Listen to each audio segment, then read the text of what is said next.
A writer is a person for whom writing is more difficult than other people. To all the writers out there, I'm sure this pretty much sums up the daily dilemma you go through. Why is it so that writers struggle to come up with the best of their work? Let me explain why. As a writer, they're constantly in the process of learning new things and they see room for improvement almost every time. Hello everyone, my name is Harshita Mathur and in this video, I'm going to talk about creative writing skills.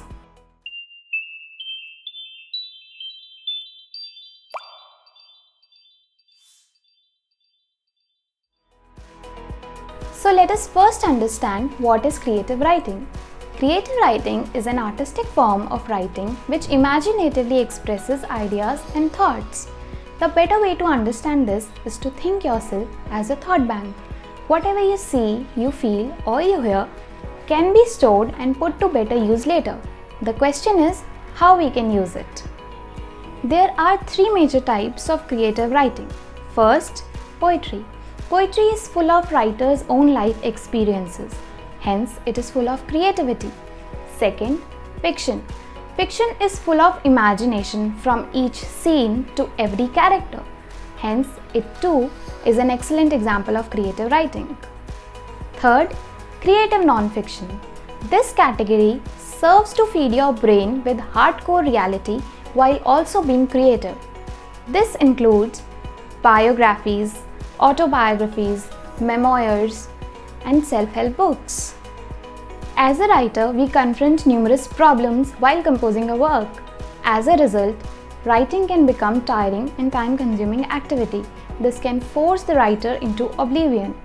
There are a few of them. Writer's block, a point of saturation where a writer is stuck into his or her own writing wave. They cannot think how they can move further and hence are unable to produce new work. Second, abstract terms. If I ask you to think of hope, will you be able to do so? Can you think of a shape of hope? I don't think one can. Now, if I ask you to think of an apple, can you all imagine one in red color, round in shape? That's what it takes to connect with our readers. Concrete terms. The last significant obstacle for a writer is to be able to connect with his audience, and in order to do so, it may take more time and you may even have to restart the process all over again. Finding the right genre for your writing is difficult. Similarly, if a writer switches his genre, the entire pool of audience shifts, which might take a while to re-establish his writing. Now that we have learned enough about our limitations as writers, let's move on and look at some of the strategies that can help us create more refined content. First, read. Reading aids in variety of ways, from formulation of sentences to the framework of creating work. Playing in the field, reading and exploring every type of fiction and non-fiction can all be found here. This will assist you in better understanding your personal writing style. Second, Artful Thievery. According to Artful Thievery, it's fine to imitate a concept, but it is not good to copy words. If you are borrowing someone else's idea, strive to personalize it by writing your own take on it. People inspire every writer in some manner, and how you use that inspiration in writing determines how effective you are as a writer.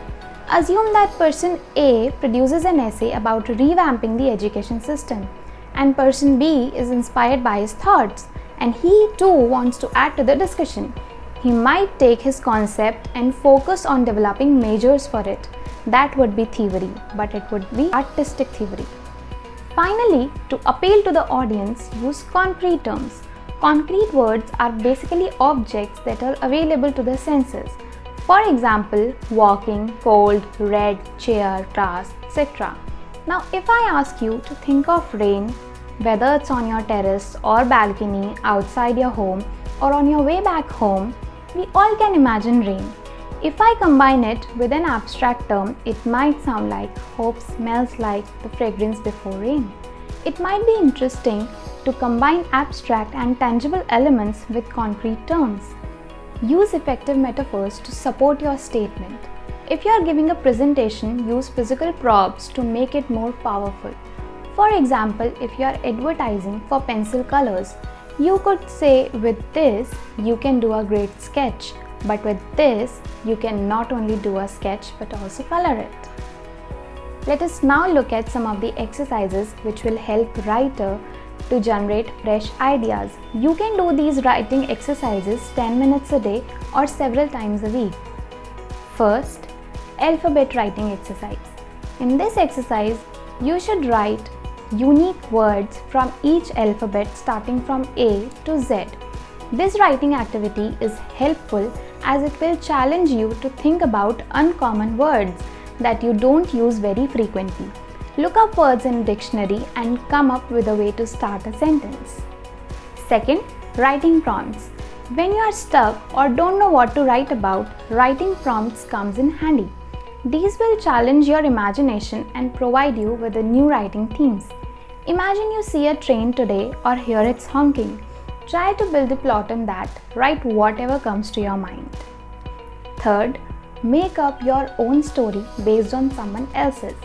As soon as you come across a narrative, try to articulate another person's point of view and your reaction to it. This will assist you in improving your thinking abilities. Suppose you hear a man talking about cricket. His views differ from your viewpoint. Now there are two ways you can form your writing piece. The first is to write in the form of a dialogue in which you go back and forth with that individual offering both point of views. Second, compose a monologue in which you present your point of view completely. In this video, we looked at the fundamentals of creative writing, its different types and how we might deal with the next challenges. I hope you enjoyed learning about the different parts of creative writing. Stay tuned for more videos in the future. Thank you.